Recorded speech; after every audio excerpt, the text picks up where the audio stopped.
आन्दोलनमा उनीहरूको विचारसँगै आन्दोलनमा पनि फरकपन देखिएको छ। जहाँ वारपारको लडाइँमा रहेको बताउने राजावादी समूह उशृङ्खल र अराजक बन्दा समाजवादी मोर्चाको कार्यक्रम भने शान्त बन्यो। विभिन्न तथ्याङ्क र उपलब्ध फुटेजहरू हेर्दा उपस्थितिका हिसाबले गणतन्त्रवादी र माहौलका हिसाबले राजावादीको शक्ति बलियो देखियो, अर्थात् सङ्ख्याको हिसाबले राजावादीको आन्दोलन कमजोर देखियो। भलै यसमा राप्रपा लगायत दलहरूले खुलेर साथ नदिएको बताइन्छ, नत्र फागुन 25 गतेको भन्दा ठूलो शक्ति राप्रपाले देखाउन सक्नु पर्थ्यो। त्यसमा राजावादी असफल बने, भिड गणतन्त्रवादीकै पक्षमा देखियो। तपाईँ हेर्नुभयो भने बिहान 5 बजेदेखि बेलुका 11 बजेसम्म तराईमा, मधेसमा, जनताको घरमा, शहीदहरूको घरमा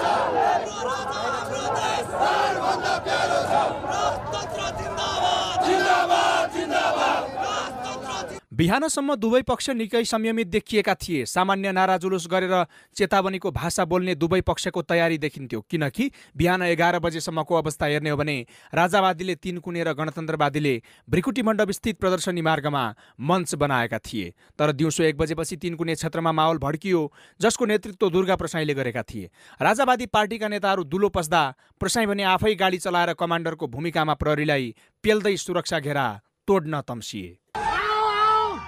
दुर्गा प्रसाईसँगै गाडीको चाबी खोज्न लागि परेको छ र दुर्गा प्रसाईले प्रहरीको एक लेयर तोडिसक्नु भएको छ। यहीबाट प्रहरीले बल प्रयोग गर्न थाल्यो। राजावादी समर्थकले सुरुमा प्रहरीले अश्रु ग्यास हानेका भवनमा तोडफोड र आगजनी गरे। पछि यो भिड अराजक बन्दै जाँदा व्यावसायिक ठुला भवन, मिडिया र डिपार्टमेन्टल स्टोरलाई तारो बनाउँदै आगजनी र ढुङ्गामुढा गर्न थाले। त्यसपछि सम्बोधन गर्न आएका नेता पनि एकाएक मञ्च छोडेर भाग्न थालेका थिए। प्रसाईको शैली र योजना हेर्दा उनीहरू निषेधित क्षेत्र तोडेर संसद भवन कब्जा गर्ने गरी श्रीलङ्काको बाटोमा जान चाहन्थे, जहाँ भाटभटिनी सुपरमार्केटमा पुगेर त उनीहरूले अराजकताको हद पार गरेका थिए। तर प्रहरीले त्यो भिडलाई नियन्त्रणमा लिन नसकेपछि सेना परिचालन गर्नु परेको छ, जसलाई गणतन्त्रवादीले राजावादी अराजक बनेको र गणतन्त्रवादीको शान्त चरित्र रहेको अर्थमा आफूलाई संस्कारी भन्न भ्याउँदा पूर्व राजालाई देशमा सम्मानका साथ राख्ने उदारतालाई कमजोरी नठान्न र चकचक गरे डाँडा कटाउने सम्मका अभिव्यक्ति दिएका छन्। घरमा आगो लगाएका छन् मण्डलेहरूले, त्यहाँ पुलिसमाथि ढुङ्गा प्रहार गरेका छन् मण्डलेहरूले। त्यसकारण तुलना गर्नुहोस् गणतन्त्रवादीहरूको चरित्र, राजावादी मण्डलेहरूको चरित्र। आजै चैत्र 15 गते काठमाडौँमा प्रदर्शित भयो। म उनीहरूलाई चुनौतीको साथ फेरि एकचोटि भन्न चाहन्छु, विगतमा उनले धेरै गल्ती गरे र त्यो गल्तीको परिणाम उनले भोगिरहेकै छन्। अब अर्को गल्ती गरे भने उनले भोग्न केही पनि बाँकी रहँदैन। खबरदार। आन्दोलनको 4.5 घण्टासम्म प्रसाई आन्दोलन स्थलमै थिए। उनकै उक्साटमा यो सबै अराजकता मच्चिएकोमा सङ्कोच छैन। अपराह्न 4 बजेपछि प्रसाईले आन्दोलन स्थल छोडेपछि अवस्था बिस्तारै शान्त बन्दै गएको थियो। यता गृह मन्त्रालयले भने दुर्गाले गाडी चलाएर प्रहरीलाई मार्न खोजेको आरोप लगाएको छ भने उनले पनि सरकारले 3 जनालाई मारेको हाकाहाकी आरोप लगाएका छन्। भलै यसमा दुवै पक्ष जिम्मेवार छ, किनकि बिहीबार मात्र प्रधानमन्त्री केपी शर्मा, जसले अब व्यवस्थाको लडाईँलाई थप उत्कर्षमा पुग्ने सङ्केत गर्दा राजावादीको फुट अर्को फ्याक्टर हो, जसले रगतको होली खेलेर व्यवस्था परिवर्तन गर्ने र दुर्गा प्रसाईको ताण्डवमा साथ दिन्छ वा दिँदैन।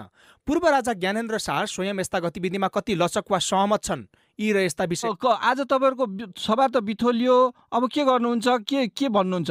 हाम्रो सभा होइन, हामी त प्रदर्शन गर्न लागेका थियौँ। अघि सानो मञ्च त्यहाँबाट सुरु गर्ने भनेर बनाएको हो।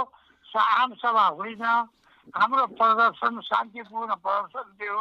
यसमा पुलिसले ज्यादती गर्यो। आज अब पहिलो त म चाहिने गाडीबाट ओर्लिने बित्तिकै घरको छतबाट, नजिकको घरको छतबाट यसले टियर ग्यासहरू खान लाग्यो।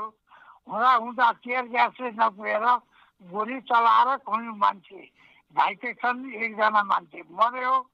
अब के भन्ने, यो त पुलिसको जाति हो। अनि हाम्रो शान्तिपूर्ण आन्दोलनको तपाईँले शान्तिपूर्ण भन्नुभयो, तर नियन्त्रणमा त राख्न सक्नु भएन। फेरि कसरी सकिन्छ?